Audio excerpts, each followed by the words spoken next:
Hey guys, welcome to my blog. Ganpati Bappa Morya. आज गणेश जी आने वाले हैं हमारे यहाँ। ये देखिए आ चुके हैं गणेश जी। अब आप लोगों को मैं आपको दर्शन कराती हूँ, क्योंकि अभी तो गणेश जी का ना जो फेस है ना ढक के रखा। आप लोगों को पता ही है, जब गणेश जी घर पर लाते तो उनका फेस बंद रहता है, कवर करके रखते हैं। जब हम लोग करते हैं पूजा उस दिन ही उनका फेस ओपन होता है। तो ये मेरी पूजा की तैयारी होने लगी है। ये मैंने आसन वगैरह उनका लगा दिया है गणेश जी का, क्योंकि हम लोग बाहर नहीं रखते। जो पूजा का मंदिर है वहीं पर गणेश जी रखते हैं। तो ये स्थापना हो रही है। मेरे हस्बैंड गणेश जी को स्थापना कर रहे हैं।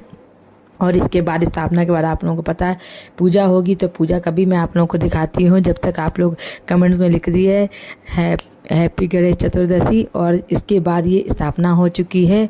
और जल्दी से बताइए लेकर के मेरे गणेश जी कैसे लगे, गणपति बप्पा मौर्य। सब लोग जल्दी जल्दी कमेंट्स में लिख दीजिए। और ये तो मेरे हस्बैंड ना अच्छे से सेट नहीं कर पाए थे, उनको रख नहीं पाए थे, फिर मैंने उनको सही से रखा। अब इसके बाद उनकी सारी पूजा होगी, उनको स्नान वगैरह कराया जाएगा। और जो भी सारी पूजा विधि होती है वो सारी कराते हैं। हम लोग ना पंडित नहीं बुलाते, खुद से ही घर पर करते हैं। और इसके बाद में सारी पूजा होने के बाद में आरती हवन होता है। फिर उनकी इस तरह की स्थापना होती है। तो ये माला बनाया था ना मैंने, तो वो माला ना बार बार छोटा कहीं बड़ा हो रहा था, तो मैं उसको बार बार सही कर रही थी, क्योंकि उनके सेट का मेरी बेटी ने बनाया था। तो एक बार उन्होंने बड़ा कर दिया, तो फिर उसको मैंने दोबारा सही से किया, फिर छोटा किया। तो अब फिर इसके बाद उसका सेट से आ गया था। बस उन्होंने बहुत अच्छा बनाया था। आप लोग देखिएगा कितना अच्छा उसने फूलों का माला बनाया था। और ये फूल हमारे गार्डन में ही रहते हैं, कहीं बाहर से नहीं लाने पड़ते हम लोगों को। तो फूलों की कोई प्रॉब्लम नहीं होती, आप कितना भी अच्छा माला बना सकते हो। तो मुझे लेट हो रहा था ना, तो मैंने ही उससे बोला, मैंने कहा यार माला बना दो। तो उसने माला बनाया। तो बस मुझे उम्मीद भी नहीं थी इतना अच्छा बनाएगी, बट बहुत अच्छा उसने माला बना के रेडी कर दिया। तो आप लोग देखिए और कमेंट में लिख के ज़रूर बताइएगा कि आप लोगों को कैसे लगे हमारे गणेश जी। और इस तरह पूजा हो रही है गणेश जी की। यह मैंने कलश भी रखा जाता है। आप किसी भी चीज़ की स्थापना करें ना, तो उसमें कलश तो ज़रूरी होता है। एक दिन के पूजा कथा में भी अगर आपको स्थापना करनी है, आप कोई भी कथा पूजा कर रहे हैं, तो कलश ज़रूर रखना चाहिए। हर एक पूजा में कलश रखना चाहिए। छोटी बड़ी पूजा कोई भी हो, कलश ज़रूरी होता है रखना। तो ये मैंने कलश रख दिया। बगल से उनके साइड से उनके बगल से अखंड ज्योति रखी है। तो अखंड ज्योति तो मैंने पूरे नहीं जलाई थी, मैंने बस इतना जलाया था कि आज रात तक जलती रहे। तो वैसे ही हुआ था।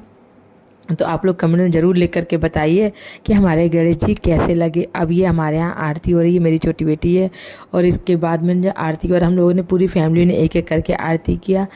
आरती करने के बाद में फिर ना इसके ना प्रसाद का भोग लगाते। तो आप लोगों को पता है कि गणेश जी को मोदक ही पसंद है, तो उनको मोदक और मोतीचूर के लड्डू का भी हम लोगों ने भोग लगाया। ये सारी मेरी फैमिली ना आरती कर रही है। मेरे हस्बैंड, मेरे दोनों बच्चे, ये मम्मी खड़ी हुई हैं। तो वो बोली चलो ठीक है मैं मंजीरा बजाती हूँ। तो मैंने कहा चलो कोई बात नहीं है, आप मंजीरा बजा लो आरती, क्योंकि आरती को लेट हो गया था। तो वो बोली मैं बाहर से खड़े होकर आरती करूँ। पापा जी मेरे बाहर खड़े हुए थे।